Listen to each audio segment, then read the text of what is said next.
বন্ধুরা, proper click যতক্ষণ অবধি না আসছে বা প্রপার ইমপ্রেশন যতক্ষণ অবধি না আসছে ততক্ষণ পর্যন্ত কিন্তু আমাদের কন্টেন্টে আপডেটের যে কাজটা সেই কাজটা কিন্তু করতে হয়।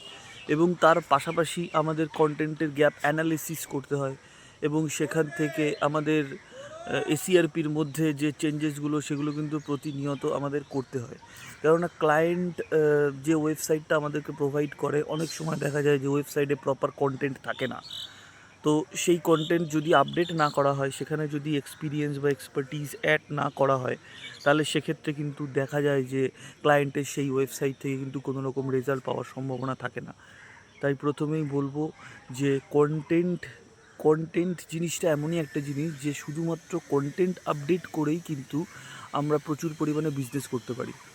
আপনাকে শুধু সঠিক প্রসেস জানতে হবে, আপনাকে স্ট্রাকচার ফলো করে কাজ করতে হবে এবং আপনাকে প্রতিনিয়ত কন্টেন্টের যে আপডেটটা সেটা প্রতিদিন কিছু না কিছু কন্টেন্ট আপনাকে আপনার ওয়েবসাইটের মধ্যে নিউ কন্টেন্ট অ্যাড করতে হবে, যেটা কোয়েরি বেসড কন্টেন্ট বা ইন্টেন্ট ওরিয়েন্টেড কন্টেন্ট। ইউজার যে ইন্টেন্টের উপর বর্তমানে কোয়েরি করছে বা যে ইন্টেন্ট নিয়ে তারা কোয়েরি করছে তার উপরে কিন্তু আমাদের ওয়েবসাইটের কন্টেন্ট আপডেট করতে হবে। দেখবেন একটা টাইম পর থেকে কিন্তু সিটিআর পাবেন, ইমপ্রেশন পাবেন এবং সেখান থেকে কিন্তু আপনার কনভার্সন আসবে এবং আপনার রেজাল্ট কিন্তু আপনি সেই ওয়েবসাইট থেকে অবশ্যই দেখতে পাবেন।